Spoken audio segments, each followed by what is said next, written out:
Election commission की press conference में सुकेश रंजन मेरे सहयोगी न्यूज़रूम से मेरे साथ जुड़ गए हैं। दिल्ली का शेड्यूल बताने के साथ साथ मुख्य चुनाव आयुक्त राजीव कुमार ने बेईमानी के जितने आरोप लगते थे चुनाव में, उन सब का सिलसिलेवार जवाब दिया है।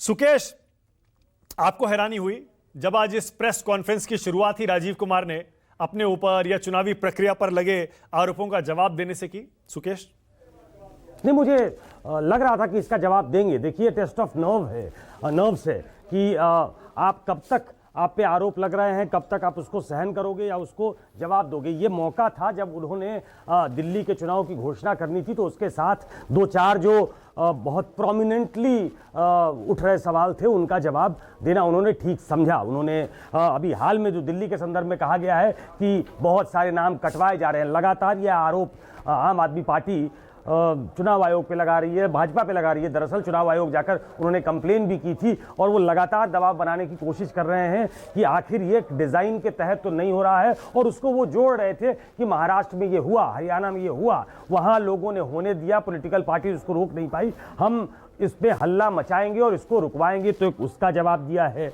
जो नॉर्मल प्रोसेस में हाल के दिनों में 24 के चुनाव में खास तौर पे हुआ कि वोटिंग 5 बजे खत्म होती है, जो 5 बजे तक लाइन में लग जाते हैं वो आगे भी वोट करते हैं, तो अचानक से परसेंटेज जो है जब पता चलता है कि 6-7-8% का गैप क्यों आ गया, तो उसकी एक्सप्लेनेशन राजीव कुमार जो चीफ इलेक्शन कमिश्नर हैं उन्होंने दी।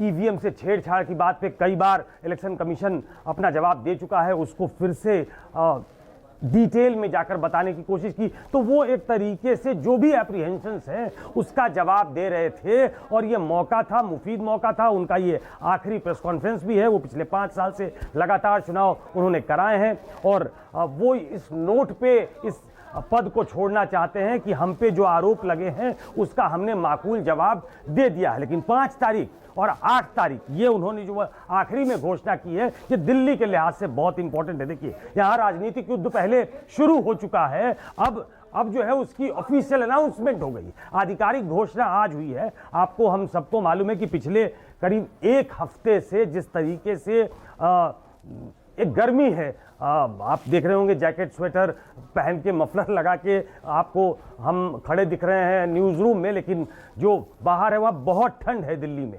लेकिन राजनीतिक गर्मी बहुत ज़्यादा है और उसकी औपचारिक घोषणा अब 8 तारीख को वो नतीजे सामने आ जाएंगे कि किसके बाजू में कितना दम है, किसके पास कितने वोटर हैं। करीब 1,55,00,000 वोटर हुए हैं। आज ही खबर आई है करीब 5 लाख वोटर। तो जब से ये अनाउंसमेंट हुआ है कि 2100 रुपये आम आदमी पार्टी की सरकार बनती है तो वो महिलाओं को देगी, तो महिलाओं की संख्या 5 लाख बढ़ गई है। तो अपने अपने दावे हैं, अपनी अपनी कॉन्स्टिट्यूएंसी है और अपना अपना, वही मैं जो कह रहा हूँ, टेस्ट ऑफ नर्व्स अभी से शुरू होता है कि कौन किस ग्राउंड पे, कौन किस नैरेटिव पे चुनाव लड़ने जा रहा है। क्या बीजेपी शीश महल और अरविंद केजरीवाल के भ्रष्टाचार को ही मेन प्लैंक बनाएगी या कोई दूसरा नैरेटिव बिल्ड करती है। आखिर में प्रधानमंत्री को दूसरे सभा में कहना पड़ा था कि ये जो झूठी बात फैलाई जा रही है कि सब कुछ हम बंद कर देंगे, जो भी उनको सुविधाएं मिल रही है कुछ भी बंद नहीं होगा। तो आम आदमी की पिच पे उस समय प्रधानमंत्री आते हुए दिखे, लेकिन मेन मुद्दा जो उनके प्रदेश अध्यक्ष, राष्ट्रीय अध्यक्ष, प्रधानमंत्री अमित शाह, वो सबका है वो केजरीवाल पे हमला है और वो भ्रष्टाचार के आरोपों में घिरे केजरीवाल को डॉक में खड़ा करके रखना चाहते हैं कि 10 सालों में इन्होंने सिर्फ भ्रष्टाचार किया, दिल्ली का विकास नहीं हुआ है। तो किस मुद्दे पे चुनाव होगा, लोग किसको इस बार, मतलब अगर आम आदमी पार्टी चुनाव जीतती है तो उसका एक नेशनल इम्प्लीकेशन भी होगा, ये भी समझने वाली बात है। अगर वो हार जाते हैं तो एक बहुत बड़ा सेटबैक उनको मिलेगा। तो ये चुनाव है एक ऐसे स्टेट का जो फुल स्टेट नहीं है, जो एनसीआर है, national capital region of Delhi बोलते हैं, उसका चुनाव है। लेकिन राजनीतिक लिहाज से अगर देखा जाए तो उसके बहुत रैमिफिकेशन है। अरविंद केजरीवाल के हारने से क्या होगा, अरविंद केजरीवाल के जीतने से क्या होगा, महिला फैक्टर जो यहाँ एक तरीके से आगे की गई है, क्या वो उसी कॉन्टिन्यूएशन में चलेगी जैसा वो मध्य प्रदेश से शुरू हुआ और हर जगह उन्होंने जीत दिलाई है। तो कुल मिलाकर ये ऐसा लगता है कि 5 तारीख और 8 तारीख ये ऐसे 2 तारीख हैं जो एक छोटे स्टेट की किस्मत का फैसला करने वाले हैं, लेकिन उसका मतलब जो होगा, उसकी जो रीच होगी, उसकी जो गूंज होगी, वो दूर तक होगी। माना ओके सुकेश, अब मेरे साथ